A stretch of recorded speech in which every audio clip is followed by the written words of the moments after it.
नमस्कार। ग्राम पंचायत अजपुरा में हो रहा है भागवत कथा और यज्ञ का संगीतमय आयोजन। उपखंड क्षेत्र नारायणपुर के अंतर्गत ग्राम अजपुरा में भागवत ज्ञान कथा यज्ञ का आयोजन किया जा रहा है। यह आयोजन 18 से 25 मार्च तक किया जाएगा। कथा सीताराम जी के मंदिर के सामने सुनाई जा रही है। बड़ी संख्या में श्रद्धालु श्रीमद् भागवत कथा सुनने आ रहे हैं। आसपास के गांव की माता बहनें बड़े बुजुर्ग भी कथा का लाभ उठा रहे हैं। कथावाचक कमल किशोर जी महाराज त्रिवेणी धाम शाहपुरा वाले के माध्यम से किया जा रहा है। आज रुक्मणी की झांकी और उनके बारे में प्रदर्शित किया जाएगा। इस मौके पर सभी ग्रामवासी, जनप्रतिनिधि, क्षेत्रीय लोग व आमजन मौजूद रहते हैं। शिषपाल सिंह शेखावत, माल सिंह शेखावत, बनवारी शास्त्री, पुष्पा कंवर, रामनाथ, गायत्री शर्मा, मूलचंद, ललित कंवर, हेमा शर्मा, घनश्याम, रामनिवास सैनी इत्यादि श्रद्धालु मौजूद रहे। सरस्वती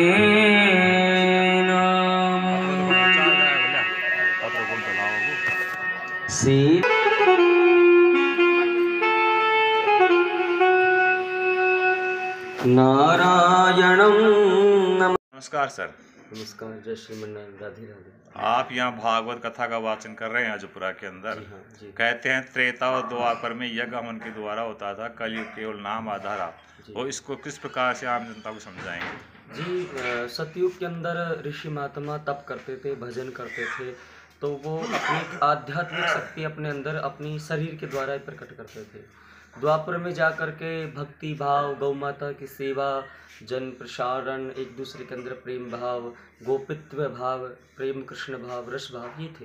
लेकिन कलयुग के अंदर सिर्फ नाम महिमा है। कलयुग केवल नाम आधारा, सुमर सुमर नर कृपाई। मुझे लगता है शायद कलयुग के अंदर जीव सिर्फ नाम मात्र से सुधर सकता है, क्योंकि श्रीमद् भागवत जी में लिख रखा है, नाम संकीर्तनम यस्य सर्व पाप प्रणाशनम। नाम ही जीवन का सार है, नाम से ही जीवात्मा को उद्धार हो सकता है। तो ये कैसे कर रहे हैं कि आजकल व्यास बन के आजकल घूम रहे हैं, तो सैले सैले न माणिक्यम मोक्तिम न गजे गजे, साधु ने सर्वत्र चंदन्य बने बने। तो किस प्रकार से पहचान की जाए कि व्यास? जी, पंच आभूषणम ब्राह्मणार्थ मित्राम गुरु। ब्राह्मण की पहचान होती है उसकी भाषा शैली। हमारे देश की पहचान सबसे पहले भाषा से की जाती है, क्योंकि भारत देश में बोले जाने वाली सबसे भाषा वो है संस्कृत। जिस व्यक्ति को संस्कृति नहीं आती है, संभाषणम युक्तेन पुरुषेणः, वो कैसे पंडित बन पाएगा? तो इसलिए सबसे पहला धर्म है बोलना। हमारी सब संस्कृति है बोलना।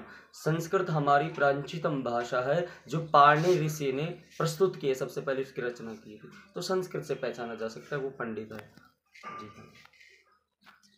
क्षेत्रवासियों को क्या संदेश देना चाहिए? क्षेत्रवासियों को संदेश देना चाहूँगा कि भागवत करवाते रहना चाहिए, जन प्रसारण करवाते रहना चाहिए, क्योंकि आगे आगे जो कलयुग चलेगा उसमें आध्यात्मिक लुप्त हो जाएगा। तो मैं चाहूँगा कि जैसे कथाएं चलेंगी तो उससे माताओं के अंदर जो जो विकास होता रहेगा, पुरुष कम सुनते हैं कथाओं को, लेकिन जो जो माताएं कथा को सुनते रहेंगे उतना ही पुरुषों का विकास होता रहेगा। एक माता अगर घर में कथा सुन रही है तो शायद उसका परिवार सुधर रहा है। आने वाला समय परीक्षा काल का चल रहा है, तो छात्र छात्राओं के लिए कुछ विशेष? छात्र छात्राओं के लिए मैं कहना चाहूँगा कि आगे चल कर के अगर भारत के अंदर हिंदू राष्ट्र बनता है या कुछ भी बनता है, तो शास्त्रों का विशेष योगदान रहेगा। आज भी शास्त्रों का विशेष योगदान होता है। जैसे कपिल देव मुनि ने सांख्य शास्त्र की रचना की है, जिसमें आयुर्वेदिक दवाइयों का प्रयोग होता है। तो जो भी आज के डॉक्टर बनते हैं या टीचर्स बनते हैं, तो उनको इस चीज़ का ज्ञान लेना बहुत जरूरी होता है। Thank you ma'am. जो आप भागवत कथा का आयोजन हो रहा है अजपुरा में, तीसरी बार हो रहा है, यह भी देखने में आया है कि महिलाओं की संख्या ज्यादा है, तो इस पे आप क्या कहना चाहेंगे? हम ये कहना चाहेंगे कि इस कलयुग में भारतवर्ष में ये अच्छे समय समय पर ये अनुष्ठान होते रहने चाहिए। जैसे माता जी कहने में देखते हैं वृद्ध लोग ही ज़्यादा सुनते हैं, तो युवा छात्र छात्राएं भी अगर भागवत सुने तो किस प्रकार से अपनी गृहस्थी को आगे ले जाएंगे और क्या संदेश मिलता है इस आयोजनों से? बहुत अच्छा संदेश मिलता है। समय समय भागवत होनी चाहिए। इस कलयुग का उद्धार ऐसा ही होगा, क्योंकि ऐसा तो नहीं होना चाहिए। लोग बाग ही भागवत में लगे रहते हैं, अच्छी बात सुनते हैं, और बेटी भी लगी रहती हैं। जरूरी नहीं वृद्धि सुने, सब सुने। इसमें जो कोई ऐसा काम नहीं करे, इसमें बिजी रहे, भागवत में अच्छा ज्ञान मिले, और सबके लिए बहुत अच्छा है ये। तो गृहस्थ जीवन के लिए सबसे बड़ा कल्याण का पुण्य का कार्य बताया गया है। गृहस्थी जीवन में सबसे अच्छा है, और घर में खूब सुख शांति होती है, बहू बेटी भी बहुत अच्छी, उनकी सोच अच्छी रहती है, क्योंकि जो घटना सुनने के लिए मिल रही है, सुनते हैं देखते हैं तो ये दुख होता है। इससे अच्छा तो भागवत सुने तो बहुत अच्छा है।